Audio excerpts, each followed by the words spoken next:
Hi guys, welcome to Learn Electronics Repair, and this is the ESR meter project which we were playing with last month. So this is a shared project on PCBWay.com and we can see it here in the shared project section. So there are a lot of projects on here. In fact, you can submit your own and earn money, commission, if anybody builds those projects and orders of PCBs. Yeah.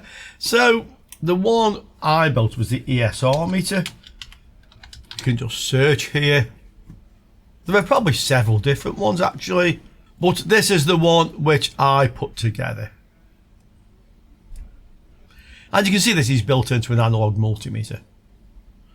Look, there's the PCB, the one which I built. And you can see it fitted here into the meter.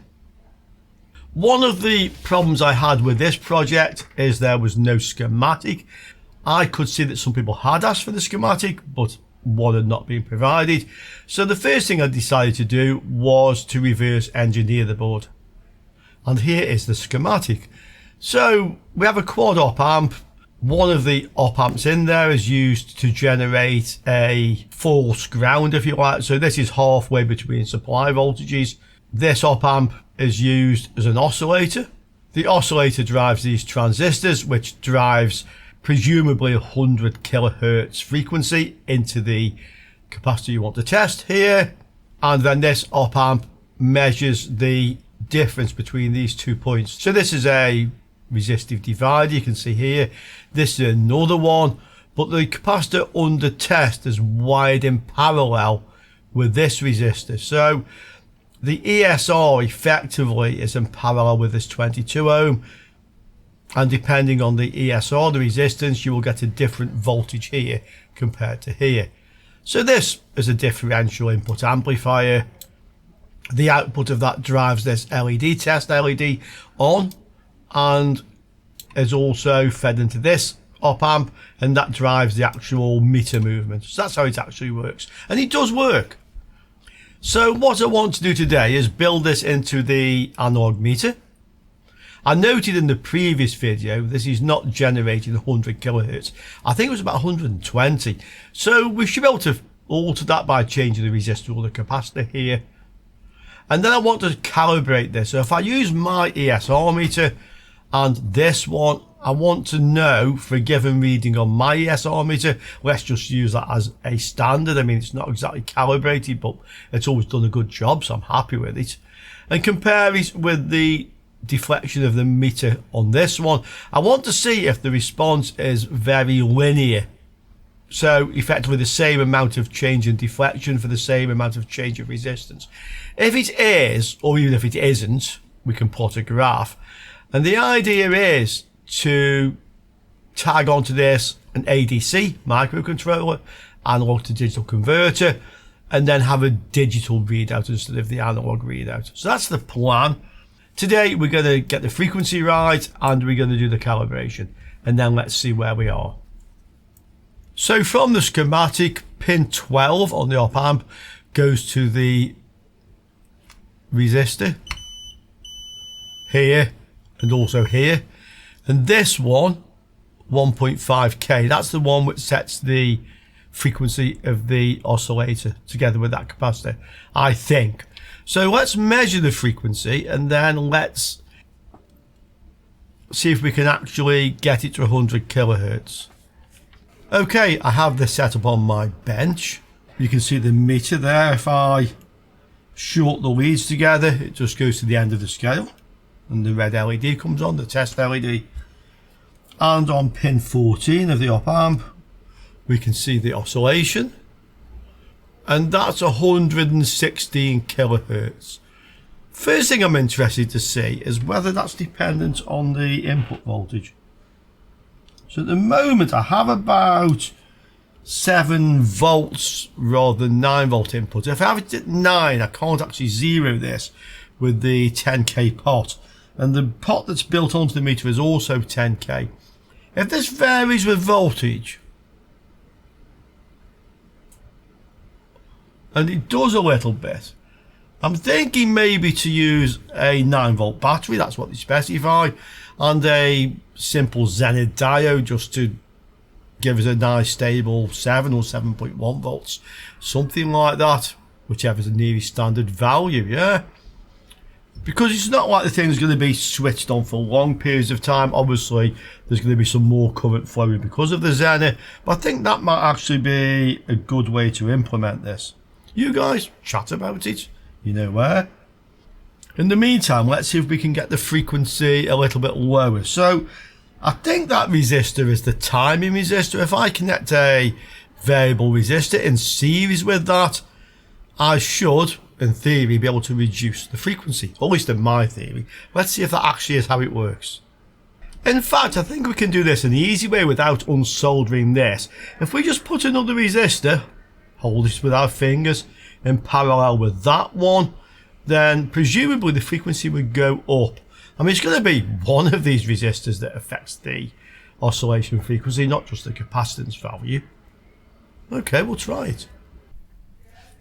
In fact, to make this even easier, I'll just tag the resistor across here.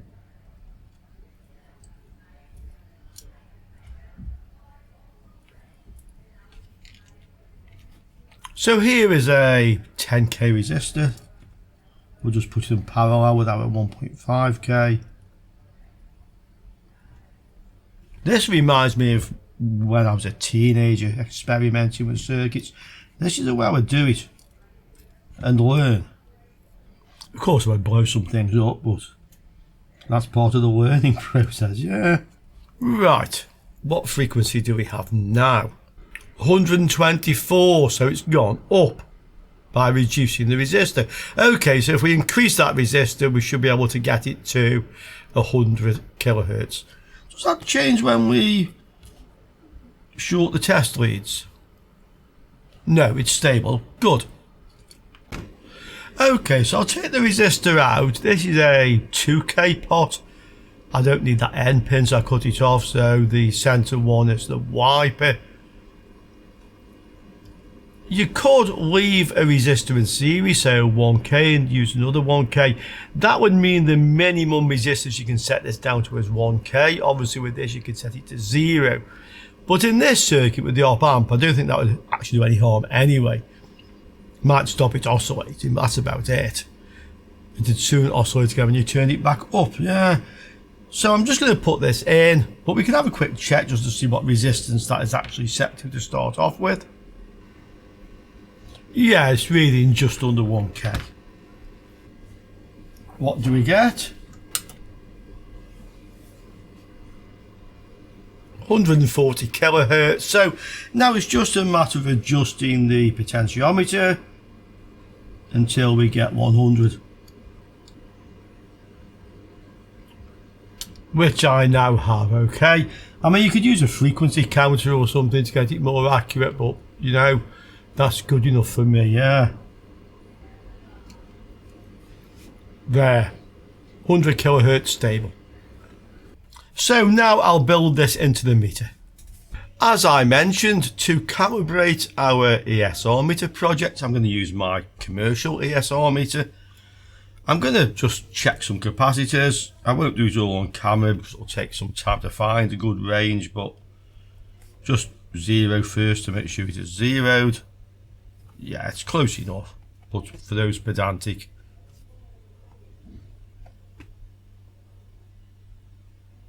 it's even closer. And we just put this one on here. So 0.03, I won't go to the extra decimal point, but I will round them up, okay? Just try another one of that type. Yeah, basically the same. So I'll stick these onto my piece of paper. I'll make a note of the ESR, and I'll do that with the rest of them. I'll just get a good range just by looking through, basically. So I want some which are low like this, some which are higher, yeah. And then let's see how well our homebrew ESR meter works. And we have a range of capacitors. So from the lowest ESR, 0.03, 0.07, 0.13 ohms. This one 0.15, 0.38, 0.64, 0.9. So that's a nice range from 0 to 1.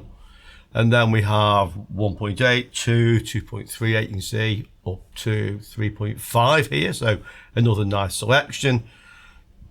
4.17, 5.5, 6.5, 8.5, and then the higher ones up to 28.8. I don't see any point going higher than that, and some of them are not electrolytics. I had to hunt around a little bit. I have seen electrolytics that measure this and higher, but anywhere up here is bad anyway. We're really interested in the lower end. So let's measure all these on our analog ESR meter. I'll make a note of the readings off the ohm scale, and then we'll try to plot a graph and see what the resolution is and how linear it is. I don't have any probes at the right size to fit into here, or rather I do, but they're very corroded. And these sockets are a bit corroded as well. So what I've done for now, I've attached a couple of crocodile clip leads on there, okay? I'm also still powering this with my bench supply at the moment. Let's just get this into shot nicely for you guys. Okay, that's nice and clear. So with the leads shorted first.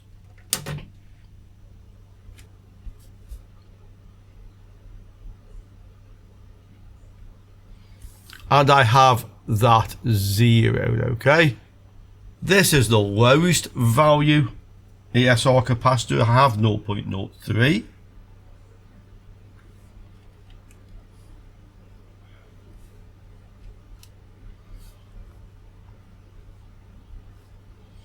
Well, that reads almost zero.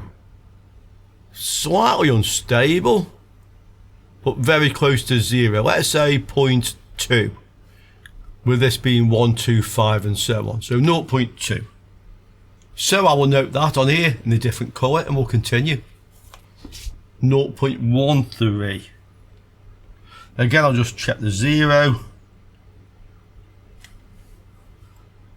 That reads 0.4. 0.15.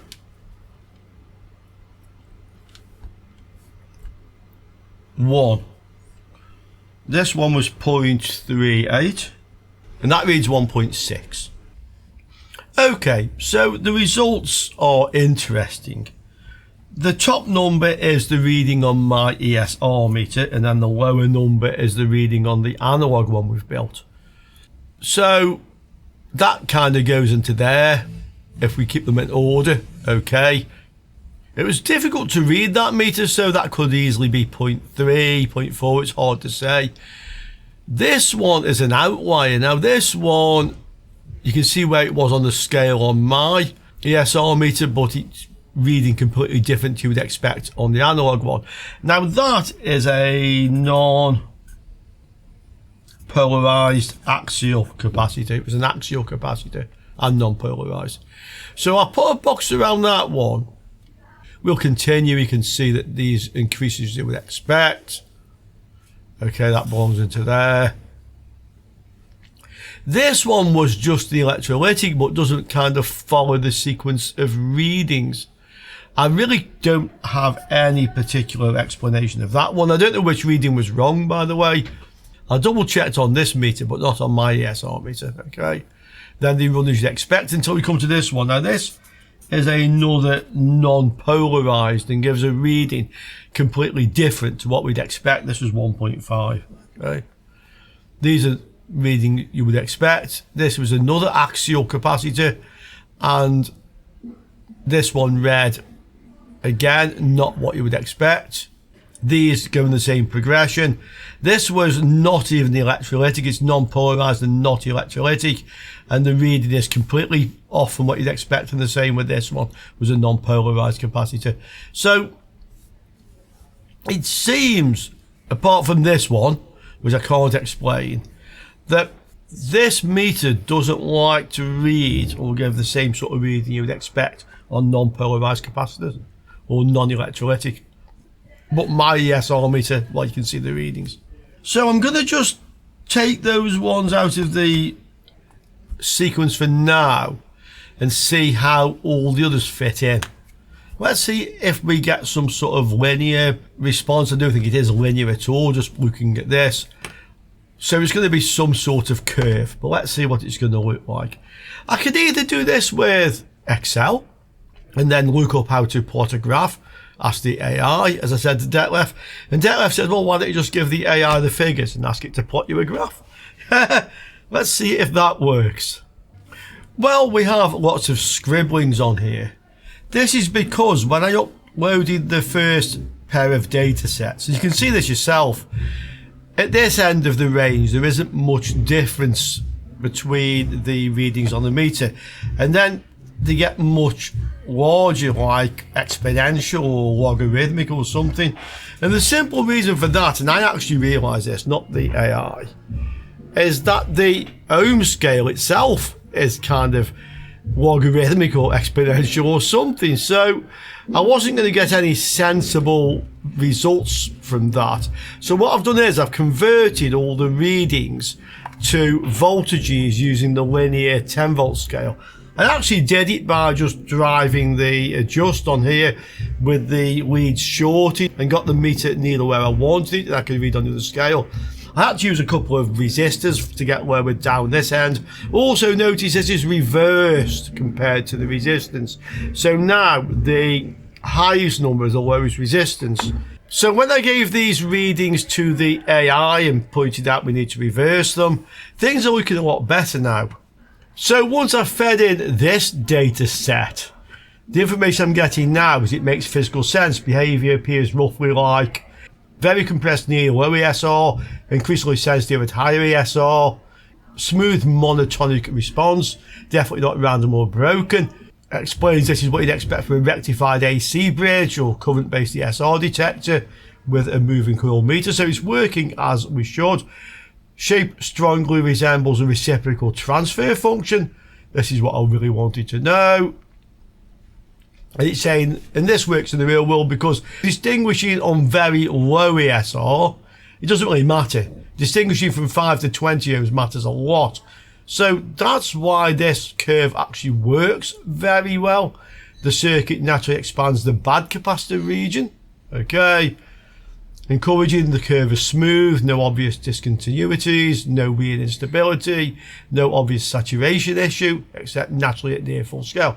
So really, this sounds like we can actually convert this into a digital readout. And I explain what I would like to do, MCU with ADC, driving an OLED display. And the AI, let's hope it's right, says the project makes sense, very promising for MCU linearization. The dataset already good enough to do practical software calibration. Okay, again, low noise, repeatable, monotonic behavior. Gives me the response curve. So this is something obviously inverted for firmware. It explains here. There's something is very MCU friendly, so we could do this. And then it goes on to suggest we could have stored calibration points with the lookup table. Or we could use the curve equation or a hybrid of the two. And I even have a nice plot of that formula, which may fit surprisingly closely.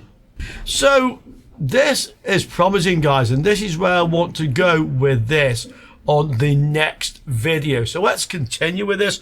Next time around, let's get an MCU programmed. Let's see how well it works. And then I'll have to redesign this PCB to add the MCU on, and we can upload that back to PCBWay, and we have a nice digital ESR meter that should be very useful in the real world. So, final thoughts. I'd like to thank PCBWay very much for sponsoring these videos, for allowing me to do this. I do think this would be a good, cheap piece of equipment and very useful as a shared project on PCBWay.com. So you guys let me know down there. I'll get on with doing some work.